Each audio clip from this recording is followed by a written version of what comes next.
Welcome to the King's Court podcast. I am your host, King Roberto, and I am bringing to you episode 10 of our podcast called The King's Circle. Now, this episode is a little bit different tone than episode 9 was. 9 was pretty fun, pretty wild, about my wilder side of life back when I was younger. Nothing about that is a secret. I'm an old man now, kind of. Well, not really, but sometimes you feel older and sometimes you feel younger. Right now I'm feeling pretty good though. This episode here is going to be a little bit of a fun mix of, kind of what makes the King's Court the King's Court. Because let's face it, every king needs a circle. The throne might be mine, but the court is built by the people who show up. And my circle is, essentially my version of the Knights of the Round Table. It's my most trusted friends, my most trusted family, the people who help shape me and make me who I am today. But before we get into that, I'd like to look back at the last 10 days or so and kind of recap. We got our 75th download of the podcast. Now, that doesn't sound like a whole lot, but when you come into this thing and you expect pretty much nothing and you get 75 downloads, that's a lot of downloads because my family who listens to this is about 3 people on a good day. Because even the 3 people who listen don't always listen. But they account for, I'm going to give them the benefit of the doubt that they've listened to 7 of these podcasts. So that's about 21 or so. The other people are complete strangers as far as I know. And I've got the breakdown of some of the listeners. And there's only, of the 75 downloads, only 23 of them are from California. This is based on server location. There's a whole bunch of people, another 20 or so in Texas. There's 14 from the Philippines. And then there's 1s and 2s kind of spread around the world, scattered about. Now, the 1s and the 2s from the different places, I'm assuming those are people who listened to the first or second episode and said, this is a terrible podcast. And I can't blame them for that because it is pretty downright rotten. I don't think that this is something that's going to win a Pulitzer Prize at any point, but you never know. I might get lucky. I draw on the likes of Johnny Carson and Jay Leno and all the other famous television show hosts who made their shows funny and interesting. And I think, well, maybe, just maybe I might be able to be like them. But then I realized that Jay Leno and Johnny Carson and those guys were 40 years ago. All of a sudden I feel old again. But hey, that's what makes the podcast fun. And just for the record, we're not going to check the mailbag this time because there's no mail in it. Whatever happens, happens. I try to get my listeners to participate in the fun here because it is fun. I would love to shout you out. I would love to tell your story and how you're an amazing person because I think that's part of the fun. And that's part of why I do this show is to recognize the court and who's in the court and give back where I can. But that's all right. If that doesn't happen, it doesn't happen. I'm still going to do these podcasts to the chagrin of one of my friends who actually told me the other day, oh, you're still doing that thing? I thought that was just a fad or a phase. I said, no, I'm still doing it. I actually enjoy doing it. Talking to myself in a room with nobody around is not a terrible thing because there's nobody to really talk back to me, right? There's nobody to tell me you're doing it wrong or do it this way and it'll be better, or do it that way and you might get different results. I just go and do what I want to do because that's what kings do. When you're the king and you're ruling your kingdom, you do what you want to do when you want to do it. But let's talk about some of the people who are in this circle of mine because it's not a big circle, but it's a varied circle. The people in it, some of them keep me grounded and some of them stir the chaos. And that balance is kind of what makes it magic and fun. They're from varying backgrounds. They're from varying parts of my life. I've got people who are involved in 4-H with me, who are involved in camp with me. I've got people who are involved in work and business, and then there's the other friends who are just involved with us through, we meet them on the street, when we're walking through downtown Sacramento or something, and there's a bum on the corner, and we make friends with them. And then pretty soon that bum is actually a pretty cool guy, and he's in the circle. And then there's, the other people who are in the circle, and they're just there by default, right? They are called family. And they are in the circle whether they want to be in the circle or not. And whether I want them in the circle or not. It doesn't matter. You get to pick your friends. You don't get to pick your family. And those people are the ones they're stuck with me and I'm stuck with them. And that's, most of the time it's A-okay. It just depends on whether they're being arrested and I've got to bail them out of jail or not. But that's okay. Some of the friends that have influenced me the most, you can cherry pick them, right? Because I've only got 30 minutes or so to tell you about them. And I'm not going to get to all of them. But there's the ones that are the greatest influence. You can start at the top. And that's going to be my dad. Because my mom's gone. We lost her in 2010, if memory serves me right. And my dad is left. And he is a big influence on who I've become today. And I've, it's good and it's bad. His mistakes that he says he made growing up were passed right on down the line to me and my brothers, and I see it in them. And now he's older and wiser, and he says, when I was your age, I wish I didn't do exactly what you're doing right now. It's like, what do you think is going to happen here, Pops? This is the way that you showed us how to do it. And it's a lot of it is through work and, how we interact with people. And it's good sometimes and it's bad sometimes. And whenever it's bad, it's like, I did that before. And I know you did it now. And sometimes you're trying to get it better, but I wish I didn't do that. It's like, oh, geez. Could you just give me the good parts and skip the bad, Dad? Geez. But whatever, he's a big influence of, who I am today. And I am definitely a combination of my mom and my dad. My dad was, when we were kids, Dad was the sheriff of the family. He was the Gestapo. If it was a weekend, you were working. And if you weren't working, you were doing chores. And if you weren't working, you weren't doing chores, you were doing some other project with him to earn your keep around the house. There was no sitting around. There was no sleeping in most of the time. And, there was an occasional day you get to sleep in. But Mom was the balance to that. And as long as she was there, it would be like, let him sleep in. But that was the upbringing, and that's where the work ethic comes from. And a lot of what I've tried to instill in my own kids and family is that part of it, because that is the part that I saw as good. But I'm a lot more lackadaisical with my kids than my dad was too. And I think I get that from Mom in the little bit more freedom, a little bit more laid back, and kind of do kid things and be a kid. Because to this day, my dad is the guy who is always pushing have a plan. How do you get there?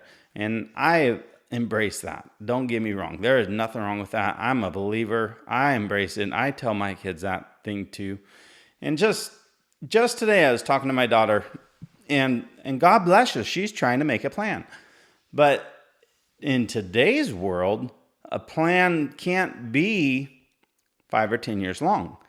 In today's world, we are so used to getting it now, now, now, now, now. We want it all now, now, now, now, now. I mean, I had to explain to her that, that is a great plan to have, but it's something that's probably 5 years away from you right now or so. And the response to that was, what? Thanks for squishing my dreams, Dad. Well, I'm not trying to squish your dreams. I'm just trying to keep it real for you, because for you to have these unrealistic expectations is only going to result in you being disappointed. And I don't want any of my kids to be disappointed by having a goal and striving for it. There are just some goals that are out there that you set that I have the experience of having had similar goals and happening to know how long it takes to reach those goals, that I can set a little bit more realistic perspective than I want this goal by the end of the year. Here we are in October. No, dang, it's November. See, time flies, and it's just like that. And you think that you've got all of this time, and you really don't, because every day is different than the previous one. And those goals are going to change and shift. And my dad was really good about kind of explaining that to us kids as we were growing up, more so when we were older and well into our 30s and 40s. I will say I do take the good and the bad, and I didn't get a whole lot of education when it came to some things in life that I do experience that, my dad did good on setting us on our ways, and he's still somebody that I look up to. But another person in my circle who kind of balances that is obviously the Queen, Mrs. King Roberto. And she is a balance that she is the yin to my yang. We are not the same. And some people I know struggle with that with their life partners. I want somebody who's going to be exactly the same that I am. I want somebody who's going to believe exactly what I believe. See, I don't really see it that way. And when I met my wife, I knew she was the right person for me the first time that I kissed her. And there's that physical attraction that happened between us, that the first time we kissed, the sparks flew, and it was all downhill from there. But what I think really makes her cool is that she challenges me. She doesn't believe everything that I believe, and I don't have a problem with that. I was just talking to somebody today who said, I don't think I could have a spouse who didn't have the same political beliefs as I do. Well, I've got that spouse. And in fact, one of my good friends, you might know him from all of the trouble that we got into while we were children. We'll call him Sir Jason, because he is at the round table, and his wife is the same way. So we relate over that. But my wife and I don't see eye to eye politically, but I don't really think that that's a knock or a problem. I enjoy it. I enjoy her opinions, and I want to hear her opinions. And even though we agree to disagree on some of that stuff, we actually have a lot in common when we do talk about that. And she is one of the most supportive people that are in my circle. And I would not be where I am without her, for sure. And then, of course, some of those people in the circle, I could go on and on with the people who are in the circle, but the most influential are certainly my dad and my wife. And I'm going to leave it at that for right this minute, because there's more to this podcast that I would like to get to. But there's a bunch of good times that have been shared. And part of the things with the circle here are, I like to surround myself with people who, I think are smarter than me, or B, their family, and I don't get to choose to surround. They just surround me sometimes. And sometimes they're like, what the heck are you doing a podcast for? And I was like, this is something different. It's a challenge. It's fun. And then there's always the people who are probably my favorite people are the people who enjoy building people up. And that is the key to being in the King's circle. You know, by listening to the podcast, you're in the King's court, right? You're a part of the court. You're a part of this podcast. You are part of what makes this thing real and happen. But to be, in the circle, A, I got to know you, like on a personal level. And B, the biggest thing that you can do is that you lift things up. I surround myself with people who are builders. They're not, criticizers and doubters. My glass, I try to keep half full all the time. I try to have the most positive outlook that I can on just about everything now, I'm not going to sit here and blow smoke up your butt. It's not always butterflies and rainbows. There are days that the forecast is rain and storms and tornadoes. They happen. This is not a perfect kingdom that we got going on here in the King's Court. King Roberto's world does not always spin directly on its axis at 5.3 degrees to the northeast when it's tilted towards the sun. There are times that the King's world is all over the place, but having people in the circle who are going to pick you up and build you up matters. And I appreciate those people, because if you're the smartest or the loudest in the room, you're in the wrong room. It's not all about that. I like people who are smarter than me, and I appreciate people who are smarter than me, but that's not all it's about. You can't just say, hey, I'm smarter than you, I want to be in your circle. That's not how it works. I'm sure you are smarter than me, but you don't need to just wave that flag in my face, Share that knowledge, build people up, make people feel better. And those are the people who, when they speak, I listen. They challenge me on what I say or why I'm doing that. Now, why, if you make a decision and somebody asks you why you make that decision and you get all bowed up about it and, the hair on the back of your neck starts to hackle up, it's like, I like those people who ask me, why did you do that? I don't run from that. There is a reason that I make decisions that I make. And if I tell you the reason and you check me on that and you're like, well, that's not really the best reason, I don't think. If it was my decision to make, I maybe do X, Y, Z. I enjoy that banter and the back and forth, because those are the people that make my circle a circle. And it's varied and it's from all different backgrounds. I've got people in the circle who are well into their golden years, and I've got people in my circle who are teenagers. And that's part of what makes it such a cool circle, because when we get everybody together, it's chili cook-offs. We got a request at the chili cook-off that we want to do this in spring and have a spring party where everybody gets together. Hey, I'm good with that. Let's do it.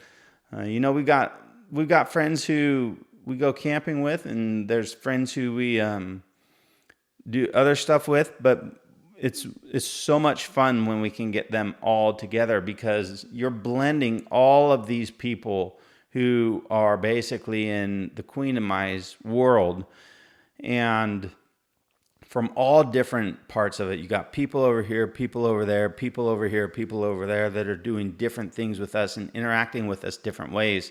And to get them all together and blend them together, they don't always mingle, because they're like, I don't know that person, I don't want to go talk to them. But if you can get them to talk to each other for a little bit, they usually find out that they got a lot in common. And we have a similar thread in most of our friends.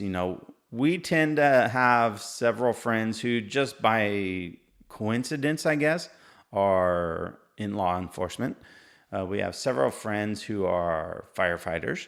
We have several friends that are teachers and nurses.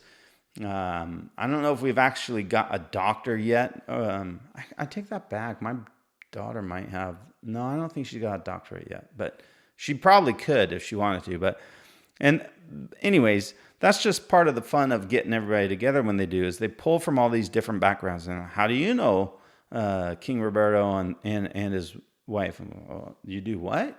It's just so much fun. And that's what I think makes the circle so special. But part of that is also, I mentioned that some of the people in my circle are teenagers, and that's my 4-H kids and camp kids, because I do have the luxury, and it is a big responsibility, but it's also a luxury of being able to interact with younger kids. And kids from 4-H kids are 9 to 18.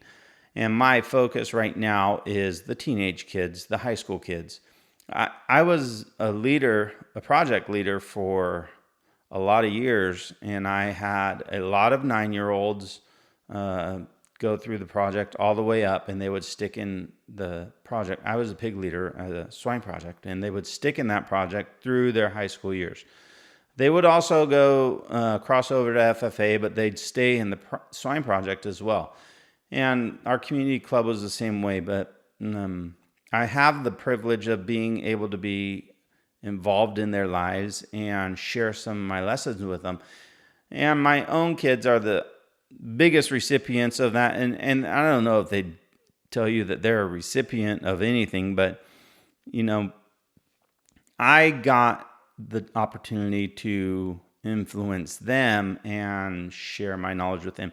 And it's funny because my oldest daughter and her husband were over the other night, and I said something, and he was like, gee, I wonder where I've heard that before. Or she said something, and he was like, gee, I wonder where I heard that before. Because my oldest daughter and I are very similar in our personality and our traits. And it's almost comical. But a lot of me rubbed off onto her, and I don't know if that's a good thing or a bad thing, but I'm happy to have had a positive influence on her life. My second daughter is the same way. My son has had a lot of my influence, whether that one, I'm not so sure that it has been welcome, but I think as he's growing up and getting older, he's starting to see the light of well, Dad told me that, 5 years ago, and I didn't listen, but golly, I guess it's happening now. And that's fun. And then my stepson and stepdaughter, I don't really do the dad thing with them too much. I try to be more of a friend with them, because the dad role is their dad's role. I'm happy to impart my positive knowledge upon them, and I do talk to them, and I share stuff with them when it's warranted or when I think it's important to do so. I do have a line in the sand, though, that I won't cross, because I'm not their blood dad. So I'm respectful of that. I know their dad, which is to say I'm more of an acquaintance. He and my wife are still on really good terms, and I wouldn't want to rock that boat. So, but that's just kind of the way that I roll. The legacy isn't the castle that we build; it's the people we build up, and that's how I try to behave with these kids. Is you are a positive, and it's a lot of positive reinforcement. Now, there's kids out there who don't deserve positive reinforcement because they're so ridiculously far down the deep end, and I want to just ask their parents what they're doing with them, but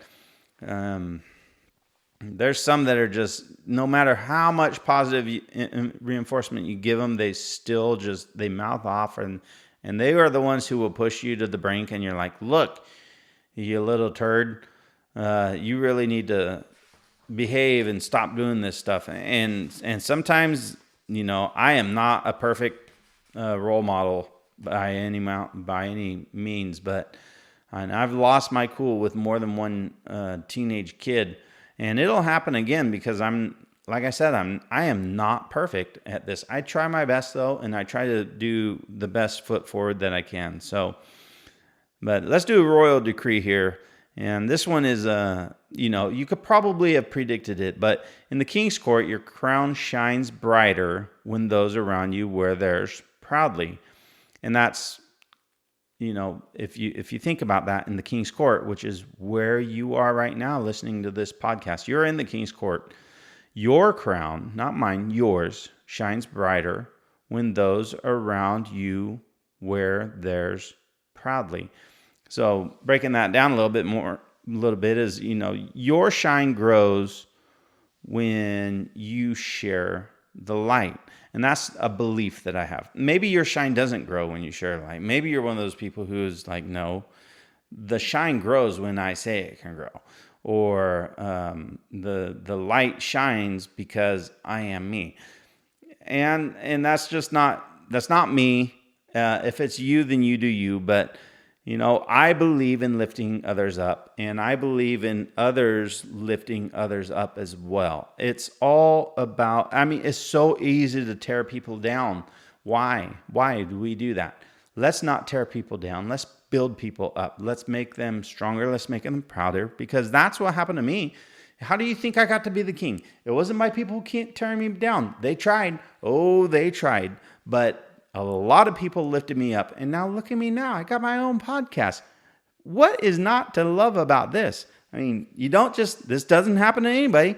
You got to be lifted up and built up. So if you want to be the king, or you want to be the queen of your little world and have your podcast, it's not going to be the King's Court podcast with King Roberto, but maybe it'll be, the Queen's podcast with the Queen, or something like that. But think about who is in your circle, and maybe you haven't talked to them in a while, or maybe you haven't, just taken a minute to say, hey, thanks for being in my circles. Thanks for being a friend. Thanks for being somebody that I can rely on, for being somebody that I can count on. Take a minute to build somebody up. Say a kind word to somebody. You don't know the difference that it could make in their day. They could be having a terrible day, and hearing from you could completely change their mood. So if I heard from my listeners of this podcast, man, you would make my day. No, I'm not talking about my wife sending me a text saying, hey, just letting you know I'm the best wife in the world. Yes, I already know that, sweetheart. I love you. But it's not that. It's somebody who's just saying, send somebody like King Roberto an email or a message and says, hey, just letting you know, you really changed my day. Your message got through, and I appreciate you hearing it, and I want to keep hearing your podcast. Something stupid like that, that'll take you 5 seconds to send that message, would make King Roberto's day so much better. Because right now it's just me sitting in this room talking to nobody, and I'm talking to somebody because there's 75 downloads in the last 9 episodes of this thing. So I'm talking to somebody, but that's how we keep this court strong, right? It's one raised crown at a time. The court needs to grow. It wants to grow, but it's not going to grow by tearing it apart. So raise it up. Let's raise it up and make it amazing. For everybody who has listened to this podcast since episode 1, if you've heard episode 1 all the way up to 9, and now you're listening to 10, I thank you. Thank you. I know that it's not just my family. There's other people out there, and that just makes me so happy and so fun that somebody's listening to this. This is the first 10 episodes, and we're going to call this the first season, and we're doing one a week-ish. We missed a week there, but the first 10 episodes, that's about a season. We might go 12. Maybe we'll make the first season the first 12 or something, but we'll cut off a season because, there's 4 seasons in the year, so there should be 4 seasons of episodes of podcasts in a year, and that would give me a chance between the seasons to get some fresh ideas and downtime like that. So the next chapter, maybe we'll get some new guests. A guest, not necessarily a new guest, but any guest on the podcast. That'd be fun if we could get some. And like I said, the friend who I was going to have do one of the episodes with me, he looked at me and said, "You're still doing the podcast?" I thought that was just a phase. Yeah, but you're not coming on to the podcast, Sir Reynolds. So anyways, I I don't know. There's lots of different things that we can do. And find me on Instagram, find me on X, send me an email. It's all on the podcast page. It's all in the descriptions. It's on the YouTube if you're watching it on YouTube. So again, here's to the circle. To all of you who are listening, may yours be loyal, loud, and legendary. And until next time, keep your stories wild and your crown a little bit crooked. This is King Roberto signing off from episode 10 saying goodbye.